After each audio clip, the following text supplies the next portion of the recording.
Salut à tous, c'est Wiz, j'espère que vous allez bien. Personnellement, ça va super. Les catcheurs sont des athlètes surentraînés, prêts à monter sur un ring pour effectuer des prises absolument incroyables. Il y a plein de petites techniques à apprendre pour que tout se déroule avec un minimum de sécurité, mais cela n'empêche pas que parfois des accidents surviennent. Que ce soit en retombant sur la nuque, en se fracassant la tête ou en étant à deux doigts de brûler, aujourd'hui on est parti pour voir ensemble 5 catcheurs qui ont failli mourir sur un ring. Mais juste avant, comme d'habitude, je vous rappelle que vous pouvez vous abonner à la chaîne et activer la cloche si mes vidéos vous plaisent. Ça prend 2 secondes et c'est le meilleur cadeau que je puisse avoir. Merci à tous ceux qui l'ont déjà fait et à tous ceux qui vont le faire. Enfin bref, je vous embête pas plus et on est parti sans plus attendre. 5. John Cena. On commence cette vidéo avec un moment qui s'est déroulé le 1er août 2017, durant un épisode de SmackDown dans lequel John Cena affrontait Shinsuke Nakamura. C'était un match assez attendu puisqu'il allait faire combattre 2 monstres du catch avec des styles bien différents. D'un côté on avait John Cena, l'américain ultime, et de l'autre Shinsuke Nakamura, l'un des plus grands catcheurs japonais. Forcément le match devait être à la hauteur de nos attentes, et les deux catcheurs vont faire certaines manœuvres acrobatiques inhabituelles, notamment pour John Cena. En fait il va faire son attitude adjustment sur Shinsuke Nakamura, puis essaiera alors d'en faire un second. Mais Shinsuke réussira à se dégager et attraper John Cena pour lui faire une inverted exploder suplex. En gros, c'est une prise où il fait basculer ses adversaires par-dessus son épaule. Sauf que ce soir-là, le mouvement ne va pas se passer comme prévu. En fait, Shinsuke Nakamura ne va pas suffisamment retourner John Cena pour qu'il puisse atterrir sur le ventre, et il retombera alors directement sur la nuque. On pourra le voir se tenir la tête juste après. Fort heureusement, c'est un catcheur solide et il va malgré tout se relever quelques secondes plus tard pour se prendre un Kinshasa et perdre le match. On est passé à 2 doigts d'une catastrophe et si le catcheur n'était pas aussi musclé au-dessus des épaules, peut-être que ça aurait été dramatique. Cela ne lui empêchera pas de malgré tout serrer la main de Shinsuke Nakamura après le combat. Ça c'est du fair play. 4. Randy Orton.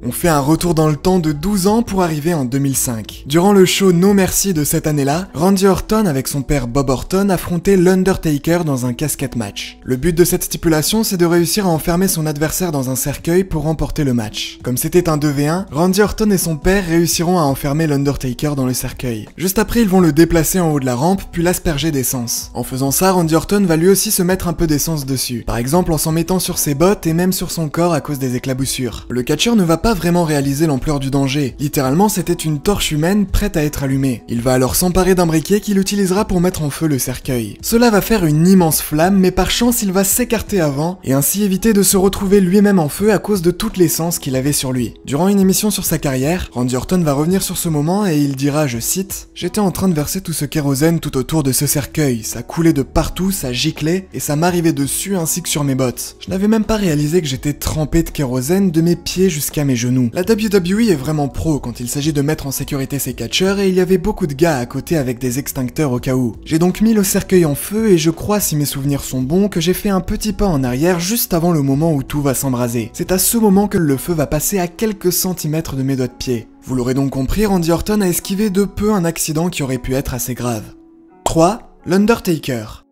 On continue cette vidéo avec un moment là aussi qui aurait pu être dramatique. Pour ça on remonte en 2019 durant le Super Showdown en Arabie Saoudite. L'événement voyait Goldberg et l'Undertaker s'affronter dans un match. Les gens étaient assez mitigés à l'idée de ce combat et surtout les deux catcheurs n'étaient plus tout jeunes. Goldberg avait 52 ans et l'Undertaker en avait 54. Tout va rapidement devenir catastrophique. En fait, dès le début du match, Goldberg va foncer sur le poteau bleu et sa tête va accidentellement se cogner contre le métal. Cela va lui causer une commotion cérébrale et à partir de ce moment, le match était condamné. Goldberg aura presque du mal à tenir debout. À un moment, il devait y avoir un spot où il faisait son jackhammer sur l'Undertaker. C'est une prise où il soulève son adversaire à la verticale pendant plusieurs secondes avant de le faire retomber. Sauf qu'ici, Goldberg ne réussira pas à le soulever suffisamment et il le fera retomber violemment. L'Undertaker est passé à 2 doigts d'une violente chute directement sur la tête. Par la suite, Goldberg n'aura même plus assez de force pour tenir debout ou même sauter assez haut pour se prendre un chokeslam. Le match se terminera finalement après 9 mauvaises minutes. Plus tard, lors de son documentaire, l'Undertaker reviendra sur ce match et dira notamment « Vraiment, on est passé à 2 doigts de la catastrophe. Après ce match, je me suis dit que c'était peut-être le bon moment pour arrêter. Je veux dire, t'as une femme et des enfants, est-ce que vraiment t'as envie de risquer ta vie pour ça ?» C'est ce genre de pensée que t'as après qu'un incident comme ça t'arrive. Tu te remets beaucoup en question. Est-ce que j'ai perdu mon talent? Est-ce que c'est de ma faute? Toutes ces choses te traversent l'esprit et en même temps, t'as cette douleur au dos, j'arrivais presque plus à bouger.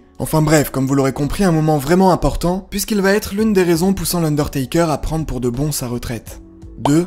Samir Singh. On est le 12 novembre 2018 durant un épisode de Raw et le champion universel à cette époque, Brock Lesnar, faisait une promo sur le ring accompagné bien évidemment de Paul Heyman pour parler notamment du match qu'il allait disputer face à AJ Styles durant les Survivor Series quelques jours plus tard. C'est alors que Jinder Mahal, accompagné des Singh Brothers, va débarquer dans l'arène pour proposer son aide et l'aider à se préparer mentalement pour ce match face à AJ Styles. Il va alors demander à Brock Lesnar de faire un exercice de respiration, sauf qu'il n'est pas vraiment du genre à ouvrir ses chakras, et c'est alors qu'il va attaquer Jinder Mahal, et les Singh Brothers ne seront pas épargnés. Brock Lesnar va les attraper pour les projeter avec des German suplex comme de vulgaires sacs à patates, et Samir, l'un des deux frères, va brutalement être envoyé sur la nuque. Je vous remets l'action au ralenti pour que vous puissiez constater la violence de la chute. C'est évidemment ultra dangereux, ça peut causer de très graves blessures, mais Brock Lesnar n'aura pas tellement de regrets puisqu'il va une seconde fois faire une German suplex dangereuse sur le catcheur. Fort heureusement, il s'en sortira sans trop de soucis, mais cela aurait pu être bien pire. Et en première position, Vince McMahon.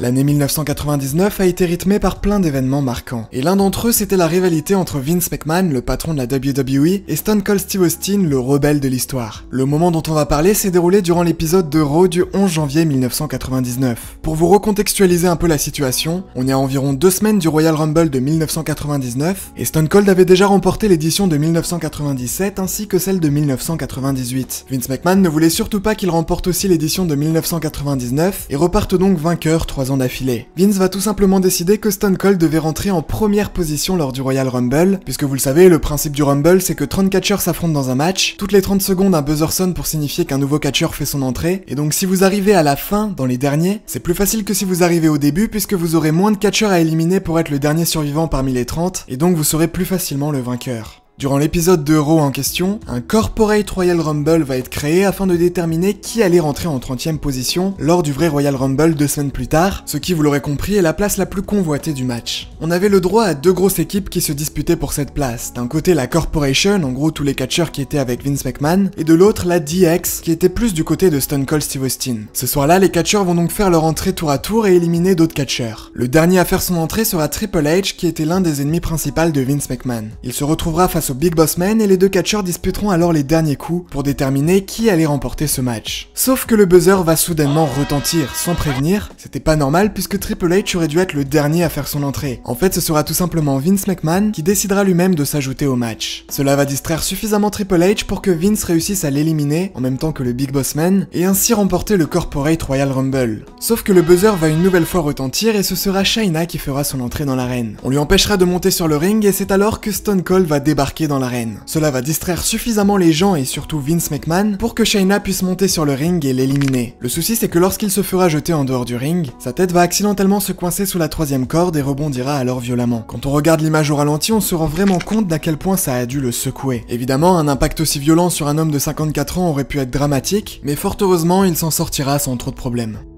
Voilà, on arrive à la fin de cette petite vidéo. Si elle vous a plu, comme d'habitude, n'hésitez pas à vous abonner à la chaîne. Nous on se revoit très vite pour de nouvelles vidéos et d'ici là, portez-vous bien. C'était Wids, bye tout le monde. Yo, I ain't here for the money, I ain't